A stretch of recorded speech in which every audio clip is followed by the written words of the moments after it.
Hello friends, welcome to my YouTube class and today we will discuss about semi-technical description of a typical flowering plant under the chapter morphology of flowering plants।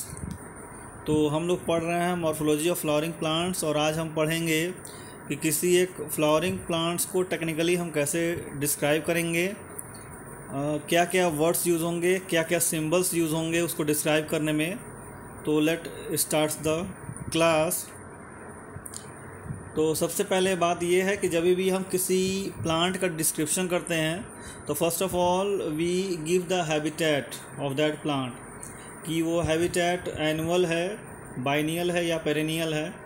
तो you are knowing this words. Annual means the plant having life span of one growing season या one crop season. Biennial means having life span of 2 cropping season and perennial means having life season of many years। तो ये तो लिख देंगे पहले हम कि वो प्लांट एनुअल है, बाइनियल है या पेरेनियल है। देन हम देंगे क्लाइंबर है या क्रीपर है, हर्ब है या श्रब है, टर्रेस्ट्रियल है, एक्वेटिक है या इंसेक्टिवोरस है। तो लाइक दैट वन, ये फर्स्ट पॉइंट होगा। दूसरा रूट के बारे में, तो जो भी हमने रूट्स के बारे में पढ़े हैं कि what are the types of root, तो उसका डिस्क्राइब करेंगे कि टैप रूट है, फाइब्रस रूट है, एडवेंटिशियस रूट है। देन स्टेम पे आएंगे तो स्टेम इरेक्ट है, और अगर इरेक्ट है तो वो प्लांट क्लाइंबर है, क्रीपर है, हर्ब है, शर्ब है, ट्री है। तो that will be described here. Then leaf पे आएंगे तो लीफ में लीफ सिंपल है, कॉम्प्लेक्स है, और फिर उसका फाइलोटैक्सी क्या है, उसके वेनेशन क्या है, तो ये सब कुछ हम लोग उसमें शो करेंगे। फ्लावर की बात आती है तो फ्लावर में हम लोग डिस्क्राइब करेंगे कि फ्लावर में पेडिकल्स हैं कि नहीं है, फ्लावर कंप्लीट है या नहीं है, इनकम्प्लीट है, ब्रैक्टिएट है या ई ब्रैक्टिएट है, यूनिसेक्सुअल फ्लावर है या बाईसेक्सुअल फ्लावर है। फिर हम लोग इन्फ्लोरेसेंस की बात करेंगे उसमें कि वो रेसिमोस टाइप का है या साइमोस टाइप का है या कोई स्पेशल टाइप का शो कर रहा है। और फ्रूट्स की बात करेंगे कि फ्रूट्स ट्रू है, फॉल्स है या पार्थिनोकार्पिक फ्रूट है। तो ये डिस्क्रिप्शन हम देंगे किसी भी एक टिपिकल फ्लावरिंग प्लांट्स को डिस्क्राइब करते हुए। Now the symbols to be used in floral formula. जब हम फ्लोरल फार्मूला लिखेंगे तो उस समय सिंबल्स कौन कौन से यूज़ करेंगे। तो पहला वर्ड दिया दैट इज़ ब्रैक्टिएट। तो अगर तो फ्लावर ब्रैक्टिएट है तो हम लोग फ्लोरल फार्मूला में लिखेंगे BR। ई ब्रैक्टिएट है तो हम लोग लिखेंगे EBR। ब्रैक्टियोलेट है देन BRL। ई बैक्टीरियोलेट है तो EBRL। अगर फ्लावर एक्टिनोमॉर्फिक है तो उसको सर्कल के अंदर प्लस का साइन लगा के शो करेंगे। और अगर फ्लावर जाइगोमॉर्फिक है तो that is being shown by the symbol of percentage. अगर फ्लावर बाईसेक्सुअल है तो सर्कल के ऊपर एक छोटा सा एरो लगाएंगे जो तिरछा रहेगा और नीचे प्लस का साइन लगाएंगे, तो that is bisexual flower. Then अगर यूनिसेक्सुअल फ्लावर है तो यूनिसेक्सुअल फ्लावर में अगर मेल फ्लावर है तो जो हम लोग मेल बेबी का साइन लगाते हैं ह्यूमन बींग्स में भी, तो वो साइन यहाँ यूज़ करेंगे। और फीमेल फ्लावर है तो फीमेल बेबी के लिए जो हम लोग साइन यूज़ करते हैं ह्यूमन बींग्स में, वो यहाँ पर भी यूज़ करेंगे। देन अगर फ्लावर न्यूटर है तो हम लोग N लिखेंगे। अगर पेरियांथ है फ्लावर में तो P लिखेंगे। कैलिक्स को हम लोग K से शो करेंगे। कोरोला को हम लोग C से शो करेंगे। एंड्रोसियम को हम लोग A से शो करेंगे। गाइनोसियम को हम लोग G से शो करेंगे। तो ये सब सिंबल्स हैं जो कि हम लोग फ्लोरल फार्मूला में यूज़ करेंगे, फ्लोरल फार्मूला लिखेंगे। आगे देखते हैं।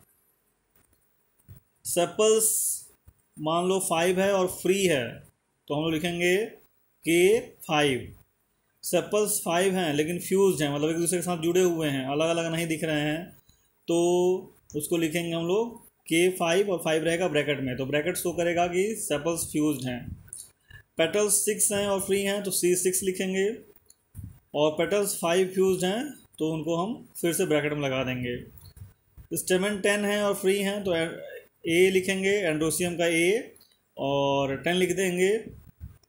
स्टेमन 10 हैं but in 2 walls of 5 each, और 2 वर्ल बना रहे हैं, मतलब डाइडल्फस हैं, तो 2 जगह 5 + 5 लिखेंगे क्योंकि 5-5 का वो बंडल बना रहे हैं, तो 5-5 का बंडल बना रहे हैं तो 5 + 5। स्टेमन इंडिफिनेट हैं तो एंड्रोसियम के साथ इन्फिनिटी का साइन लगाएंगे।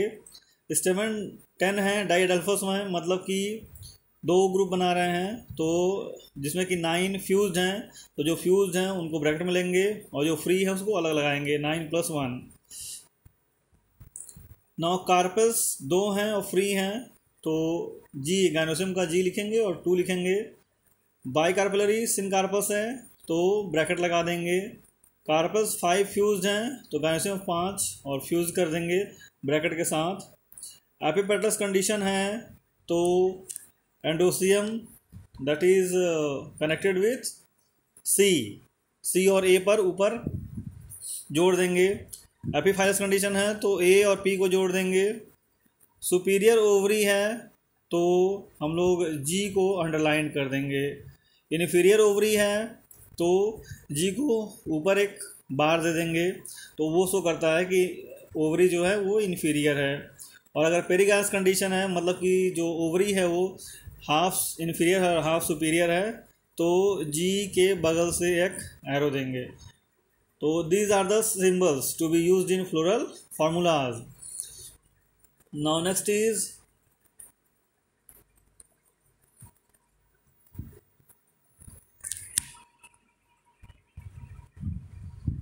फ्लोरल डायग्राम कैसे बनाएंगे। तो this one is example of floral diagram. बाहर बिल्कुल फर्स्ट वर्ल जो दिख रहा है, बाहर पिंक कलर का जो सर्कल दिख रहा है, और इसी तरीके से फ्लोरल डायग्राम बनाएंगे अलग अलग फैमिलीज़ का।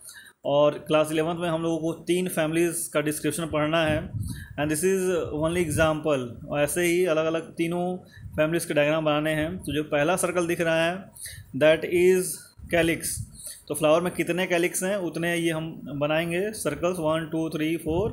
तो यहाँ पे जो 4 दिख रहा है दैट मीन्स कि 4 कैलिक्स है फ्लावर में, 1 2 3 4 कैलिक्स। देन दूसरा जो वर्ल है वो ब्लैक कलर में है, दैट इज़ कोरोला।